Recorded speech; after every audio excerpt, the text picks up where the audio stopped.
My dad told me if I kept eating I'd never lose weight, then kick me out. I, 24F, recently moved back to my parents' house across country while my fiancé, 25M, is making the transit to a new naval station in Hawaii. My parents were very physically and verbally abusive growing up, which led me to having PTSD and severe panic disorder, but through therapy, I thought our relationship had grown. My fiancé has been nothing but kind to me and woke me up to how bad life was at my parents' house through his kindness and empathy. I gained about 8 pounds when I took steroids for bronchitis. I was in the 120s most my adult life, but am currently 133 at 5 feet 4 inches. So on the higher end of a healthy BMI. Regardless, I felt really insecure about my weight, and have struggled with disordered eating in the past, which I'm very open about. My dad has made snide comments about my body. We're very open, so I discussed my insecurities and struggles. Instead of saying I'm beautiful as I am, or even having a neutral response, he told me my ideal weight is 123, that athletic bodies look nicer than my curvy, hourglass body, and that if I feel hungry at night I should just go to sleep. I've been doing moderate to intense cardio daily for at least 30 minutes a day, plus strength training 3-4x a week and stretching, along with switching up my diet completely from eating fast food to eating my Japanese mom's dishes.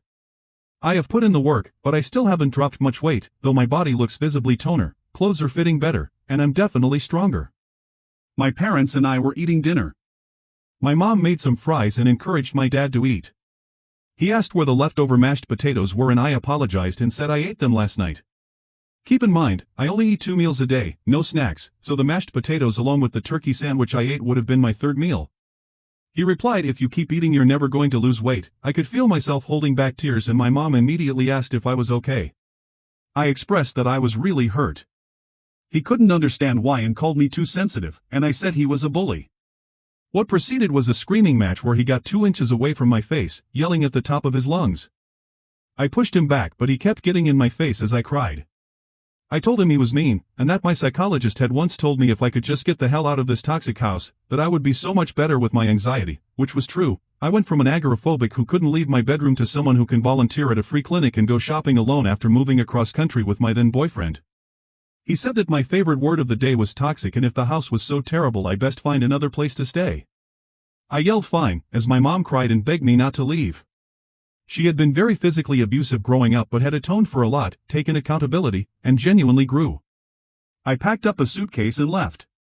I stayed at a hotel last night and called my future Mael, who called my dad's behavior unacceptable and opened her door to me. My mom brought me home to eat breakfast together before my dad woke up. I'm at a loss as to what to do. My mom hardly slept last night. I could tell she was so worried. She stood up for me during the argument, saying that I was doing all the right things to lose weight and the meal she made the night before was too light to stay full from, soba with eggs and cucumber, usually a lunchtime meal in Japan.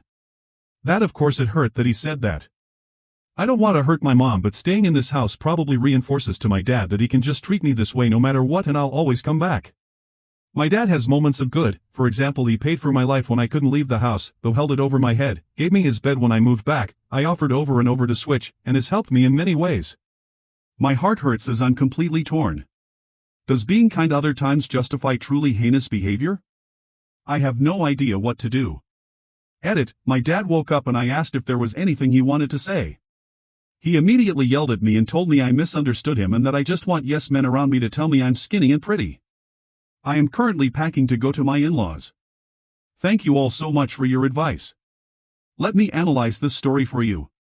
This story is a powerful and heartbreaking account of a young woman trying to reclaim her peace, autonomy, and mental health after a lifetime of emotional, verbal, and physical abuse at the hands of her parents, especially her father.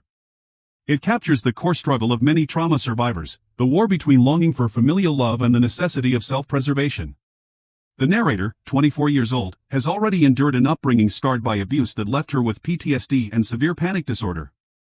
After years of hard therapeutic work and self-discovery, including a loving and affirming relationship with her fiancé, she begins to see just how abnormal and damaging her parents' behavior truly was. Yet, despite her progress, returning to her parents' home temporarily while in transition becomes a triggering and regressive experience that culminates in an emotionally violent confrontation. This story is a stark reminder that healing is not a straight line, and that revisiting toxic environments even after substantial growth can reopen deep, still healing wounds.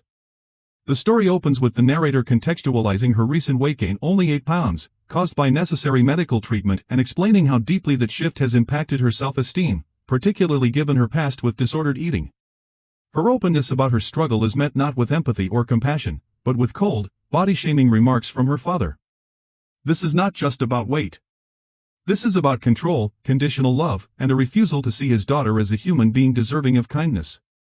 Despite all the effort she's put into improving her health physically and emotionally, her father reduces her down to a number on a scale.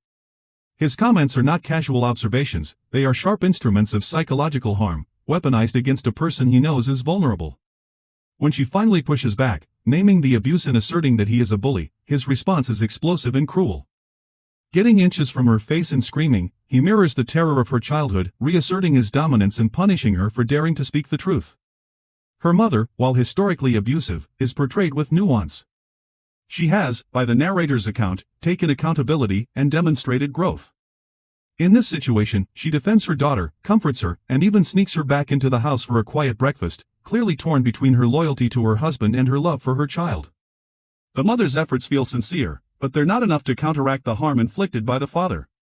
The narrator's pain is compounded by guilt for hurting her mother, for causing a rift in the family, and for wanting to leave in order to preserve her mental health.